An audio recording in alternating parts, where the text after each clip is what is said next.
l'arrondissement de Marche, si vous le voulez bien, et mettre en avant l'atout majeur qui se trouve à la première suppléance de notre liste, c'est-à-dire Jean-Pierre Dardenne. Jean-Pierre Dardenne qui sera donc premier suppléant, qui est député wallon sortant et bourgmestre de La Roche depuis de très nombreuses législatures, et qui sera encore, je tiens à le dire, qui sera encore député au lendemain des élections du 7 juin. C'est une stratégie commune dont nous avons discuté ensemble et sur laquelle nous nous sommes mis d'accord ensemble avec Jean-Pierre, avec la présidente provinciale, avec le président du MR. Notre objectif, effectivement, c'est sortir de ces élections du 7 juin avec un mandat de ministre et avec 2 députés régionaux pour le MR. Alors, deuxième candidat, et je parlais de complémentarité sur l'arrondissement de Marche, nous aurions pu faire appel, par exemple, à Michel Jacquet, bourgmestre des Rosées, et qui monte en puissance depuis quelques années, mais il est du même canton électoral que Jean-Pierre Dardenne, et donc nous avons préféré demander à Bertrand Lespagnard, qui est échevin à Marche, qui est conseiller provincial, d'occuper la 3e place effective sur la liste. Donc c'est important la candidature de Bertrand Lespagnard parce que c'est quelqu'un qui est très bien implanté localement et qui au conseil provincial mène un combat très déterminé, je dirais, contre la rage taxatoire de la députation provinciale. Vous savez que la province de Luxembourg est la province la plus taxée du royaume, en tout cas où les citoyens sont les plus taxés. Et Bertrand Lespagnard a déjà dénoncé ça à plusieurs reprises. Alors, nous descendons sur l'arrondissement d'Arlon. Ce n'est pas une surprise si je vous dis que ma voisine de droite, Karine Lecomte, sera candidate, qu'elle sera 2e effective. Depuis 2007, elle est députée fédérale. Ça a été un petit peu, comme l'a dit Didier Reinders, la surprise du chef. Elle continue dans une sorte de période, je vous dis souvent, elle doit en profiter d'une période d'état de grâce, qui s'y est toujours à tout nouveau député.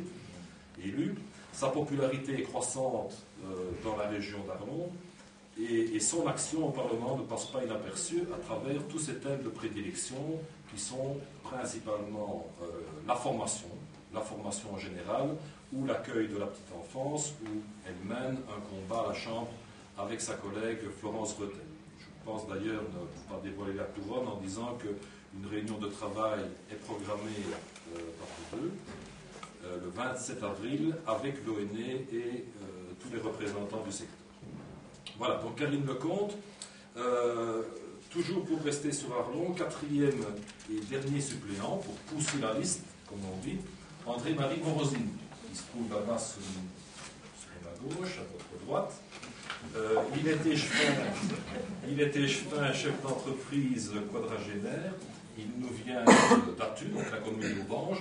Ne l'oublions pas, est la 3e commune en importance en termes de population de la province du Luxembourg. Il nous semblait vraiment nécessaire d'avoir un candidat sur cette commune. Il est le chef de file du MR là-bas, conseiller communal depuis 2000. Il est aussi administrateur à Idelux et président du club d'entreprise du PED. C'est une nouvelle recrue puisque c'est la première fois qu'il se présente à des élections régionales ou fédérales. Alors, je termine par l'arrondissement de Bastogne, où là je suis heureux d'être entouré de 2 dames, de 2 candidates. Je me sens toujours un petit peu seul et je trouve ça réconfortant d'être entouré par des candidates pour m'encourager lorsque j'ai un petit peu de blues. Tu l'avais fait. Et donc c'est vraiment très réconfortant de pouvoir présenter en 2e place suppléante Marie Dessay. Marie Dessay qui a 23 ans, qui est présidente du CPS de Saint-Aude. Généralement, la présidence du CPS, c'est parfois quelqu'un, on l'offre parfois à quelqu'un qui est en fin de carrière, un petit peu comme une voie de garage, mais ici c'est pas le cas, puisqu'à 17 voix près, elle était élue bourgmestre de Saint-Hubert. C'est pas loin. Et c'est pour quelqu'un d'autre qu'elle, mais de très jeune aussi, en 2010.